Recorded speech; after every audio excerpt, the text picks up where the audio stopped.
जय कृष्ण गोविंद हरे मुरारी, हे नाथ नारायण वासुदेवा। राधे कृष्ण राधे कृष्ण, राधे राधे राधे कृष्ण। ओम नमो नारायण, ओम नमो भगवते वासुदेवाय।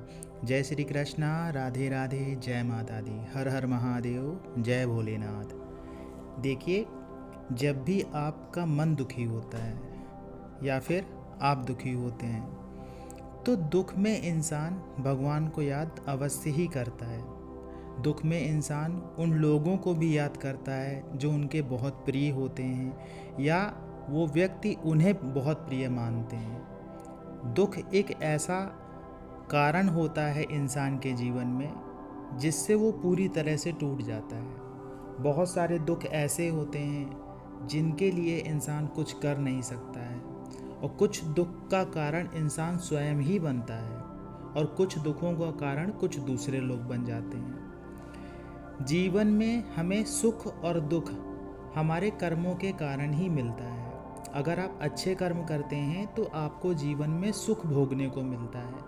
अगर आप बुरे कर्म करते हैं तो आपको जीवन में दुख भोगने को मिलता है। कुछ व्यक्ति अच्छे कर्म करने के बाद भी दुखी इस कारण से रहते हैं क्योंकि उनके कुछ पुराने कर्म ऐसे होते हैं, वो पिछले जन्म के भी कर्म हो सकते हैं, जिसे वो काट रहे होते हैं पाप के रूप में। तो उनके दुख का कारण एक ये भी होता है।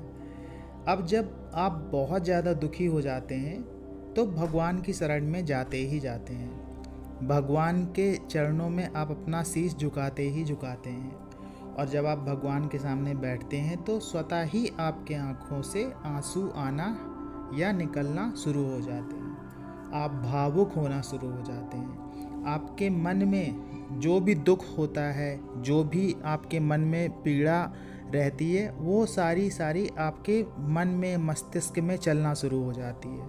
आप मन ही मन भगवान से बात करना शुरू कर देते हैं। आप मन ही मन उन्हें अपनी पीड़ा बताना शुरू कर देते हैं। आप मन ही मन ये चाहते हैं कि भगवान आपकी इस पीड़ा को ख़त्म कर दें। आप भगवान से कहते भी हैं, कभी कभी ऐसा भी होता है कि आप भगवान को बोल के भी बताते हैं कि आपके जीवन में इस प्रकार की घटनाएं हो रही हैं या इस कारण से जीवन में दुखी हैं। तो जब आप बहुत ज़्यादा दुखी होते हैं तो जो दैवीय शक्तियाँ होती हैं, जिनकी आप पूजा करते हैं या फिर जिनका जप करते हैं, उन शक्तियों के ऊपर भी आपके दुख का प्रभाव पड़ता है, क्योंकि कहीं ना कहीं वो शक्तियाँ आपसे जुड़ी हुई हैं, और आप दुखी होंगे तो उनके दुख का भी कारण बनता है, क्योंकि वो आपसे जुड़ी हैं और आपको वो दुखी नहीं देखना चाहती हैं। लेकिन कुछ कर्मों के कारण, कुछ कर्म के फल के कारण वो भी विवश होते हैं।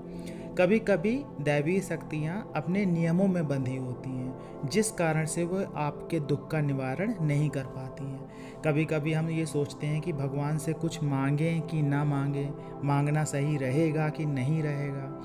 कभी कभी ऐसा भी होता है कि जब तक आप भगवान से कुछ कह नहीं पाते हैं तब तक आपके जीवन में वो चीज़ें हो नहीं पाती हैं। उसका कारण यह होता है कि कुछ शक्तियाँ ऐसी भी होती हैं जो अपने नियमों में बंधी होती हैं, और उनका आपके जीवन का दुख खत्म ना करने का कारण यह होता है कि वो नियमों के कारण आपका दुख खत्म नहीं कर सकती हैं जब तक आप उनसे कहें ना, क्योंकि उनके पास में कारण होता है कि आपने उनसे कहा ही नहीं। जब आप उनसे कहते हैं तो आपके दुख का निवारण होने लगता है। तो हमें अपने मन की बात भगवान से कहनी अवश्य चाहिए, भले चाहे आपके मन की पीड़ा हो, आपके मन का दुख हो, आपके मन की कोई भी बात हो जो आप चाहते हैं कि आपके जीवन में वैसा घटित हो, तो निश्चित मान लीजिए कि आपकी चीज़ें धीरे धीरे करके बदलना शुरू हो जाएंगी।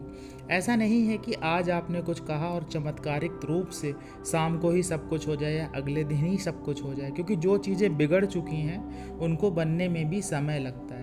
जिस प्रकार से चीज़ों को बिगड़ने में समय लगता है, उसी प्रकार से चीज़ों के बनने में भी समय लगता है।